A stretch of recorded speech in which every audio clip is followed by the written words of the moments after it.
आखिर भारत ने युद्ध के दौरान क्यों दिए पाकिस्तान को 55 करोड़ रुपए? अगस्त 1947 में जब भारत आजाद हुआ तब ये कई रियासतों में बटा हुआ था।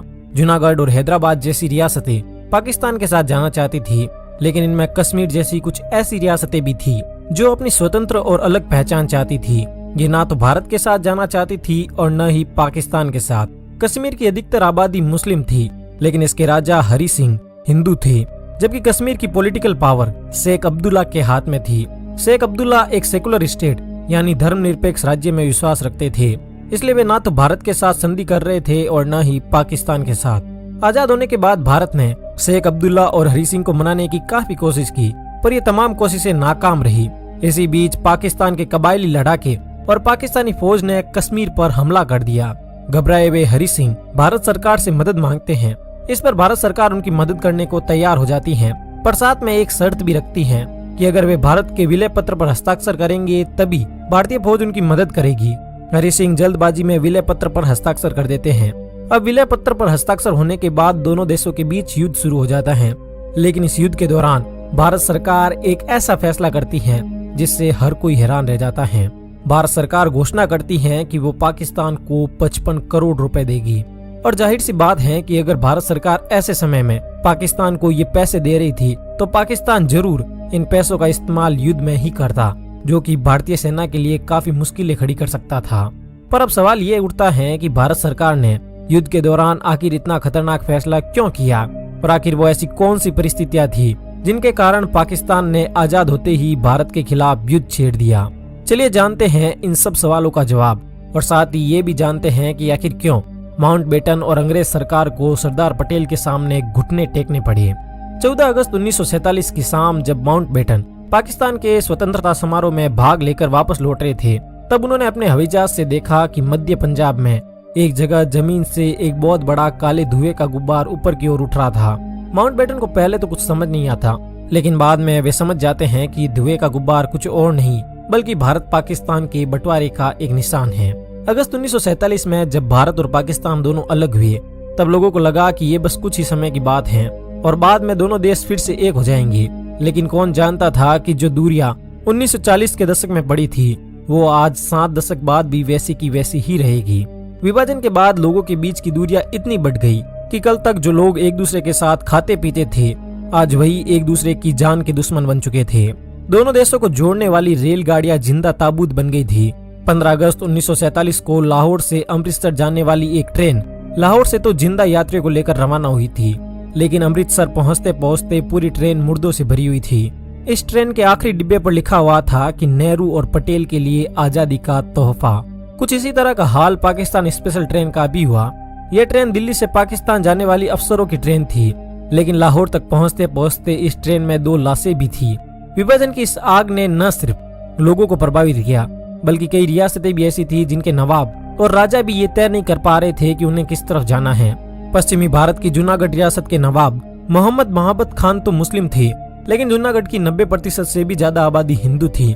जूनागढ़ के नवाब चाहते थे कि जूनागढ़ पाकिस्तान के साथ मिल जाए, लेकिन जो जूनागढ़ के लोग थे वो पाकिस्तान के साथ नहीं जाना चाहते थे। जब जूनागढ़ के नवाब अपनी बात पर अड़े रहे तो वहाँ की जनता ने नवाब के खिलाफ विद्रोह कर दिया, जिससे नवाब को लगा कि अब भारतीय सेना और पुलिस जूनागढ़ पर कब्जा कर लेगी, इसलिए वो डरकर पाकिस्तान भाग गया। कुछ इसी तरह का हाल हैदराबाद का भी था। हैदराबाद के निजाम और वहाँ की जनता दोनों ही मुस्लिम थे, लेकिन हैदराबाद की भौगोलिक स्थिति ऐसी थी कि वो पाकिस्तान के साथ नहीं जा सकता था। इसलिए हैदराबाद के निजाम ने यह तय किया कि अगर हैदराबाद पाकिस्तान के साथ नहीं जा सकता तो वो भारत के साथ भी नहीं जाएगा और वो अपनी एक स्वतंत्र पहचान कायम रखेगा। लेकिन बाद में भारतीय सेना के दखल के कारण हैदराबाद भी भारत में शामिल हो गया। निजाम ने भारतीय सेना की दखल का संयुक्त राष्ट्र में विरोध भी किया, लेकिन उसका कोई नतीजा नहीं निकला। अब हैदराबाद और जूनागढ़ के भारत में शामिल होने के बाद बारी थी कश्मीर की। कश्मीर की स्थिति जूनागढ़ से बिल्कुल उलट थी। कश्मीर की अधिकतर आबादी मुस्लिम थी, लेकिन इसके राजा हरि सिंह हिंदू थे। जनता के दबाव में आकर हरि सिंह पाकिस्तान के साथ जा सकते थे, लेकिन कश्मीर का जो पॉलिटिकल प्रोसेस था उसमें शेख अब्दुल्ला काफी अहम भूमिका निभाते थे। शेख अब्दुल्ला एक सेकुलर स्टेट यानी धर्मनिरपेक्ष राष्ट्र में विश्वास रखते थे, इसलिए वो पाकिस्तान के साथ नहीं जाना चाहते थे। शेख अब्दुल्ला, राजा हरि सिंह और कश्मीर की स्थिति के बारे में हम आपको वीडियो की शुरुआत में बता चुके हैं, इसलिए सीधा उस समय की बात करते हैं जब भारत और पाकिस्तान के बीच युद्ध छिड़ा। जब पाकिस्तान के कबायली लड़ाकों ने भारत के खिलाफ युद्ध छेड़ा तब पाकिस्तान ने भारत से 55 करोड़ रुपए मांगे। दरअसल जब भारत और पाकिस्तान के बीच बंटवारा हो रहा था तो उस दौरान रिजर्व बैंक में पड़े पैसों का भी बंटवारा हुआ। बंटवारे की शर्तों के मुताबिक ये तय किया गया कि जब भारत और पाकिस्तान अलग अलग होंगे तो भारत पाकिस्तान को 75 करोड़ रुपए देगा, लेकिन 20 करोड़ रुपए देने के बाद भारत 55 करोड़ रुपए देने से इनकार कर देता है। सरकार का कहना था कि जब हमारे खिलाफ युद्ध चल रहा है, हमारे लोगों के खिलाफ वहाँ पर अत्याचार हो रहे हैं, तो हम पाकिस्तान को 55 करोड़ रुपए कैसे दे सकते हैं। अगर हम पाकिस्तान को ये पैसे देते हैं तो पाकिस्तान इन पैसों का इस्तेमाल हमारे खिलाफ हथियार खरीदने में करेगा, इसलिए हम ये बचे हुए पैसे पाकिस्तान को युद्ध खत्म होने के बाद देंगे। अब ये बात जब महात्मा गांधी को पता चलती है तो वो भारत सरकार के इस फैसले का विरोध करते हैं और कहते हैं कि सरकार का ये फैसला नैतिकता के खिलाफ है। गांधी जी का मानना था कि अगर सरकार समझौते के पैसे नहीं देगी तो दोनों देशों के बीच रिश्ते और खराब होंगे। इसलिए गांधी जी सरकार से ये मांग करते हैं कि पाकिस्तान को उनके हिस्से के 55 करोड़ रुपए दे दिए जाए। साथ ही गांधी ये भी मांग करते हैं कि सरकार को दिल्ली में हो रहे सांप्रदायिक दंगों के खिलाफ जल्द से जल्द कोई कदम उठाना होगा।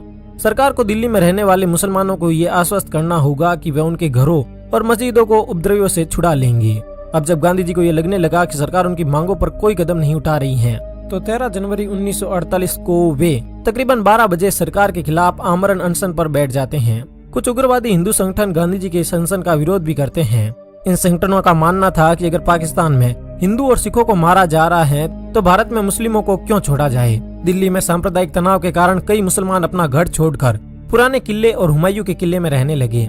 गांधी जी का मानना था कि अगर हम पाकिस्तान को 55 करोड़ रुपए नहीं देते हैं तो यह भारत पाक की द्विपक्षीय संधि का उल्लंघन होगा। गांधी जी के अनशन पर बैठने के ठीक 3 दिन बाद यानी 15 जनवरी 1948 को भारत सरकार पाकिस्तान को 55 करोड़ रुपए देने को तैयार हो जाती है और फिर इसके ठीक 3 दिन बाद सरकार सांप्रदायिक हिंसा को रोकने के लिए भी एक शांति समिति बनाती है और गांधी जी को आश्वासन देती है कि सरकार सांप्रदायिक हिंसा को रोकने का हर संभव प्रयास करेगी। गांधी जी जब अपनी इन 2 मांगों को लेकर अनशन पर बैठे थे तब नेहरू और पटेल उनसे सहमत नहीं थे। नेहरू और पटेल का मानना था कि अगर भारत पाकिस्तान को 55 करोड़ रुपए देगा तो इससे लोगों में गलत संदेश जाएगा। लोगों को लगेगा कि गांधी जी पाकिस्तान की पैरवी कर रहे हैं, इसलिए हमें पाकिस्तान की कोई मदद नहीं करनी चाहिए। गांधी जी के पड़पोते तुषार गांधी बताते हैं कि जनवरी 1948 में बापू ने जो अनशन किया था वो पाकिस्तान को 55 करोड़ रुपए देने के लिए नहीं, बल्कि उनके इस अनशन का उद्देश्य दिल्ली में हो रही सांप्रदायिक हिंसा को रोकना था।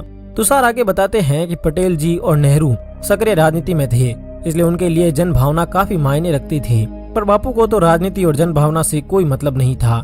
बापू हर चीज को सही और गलत के पलड़े पर तोलते थे।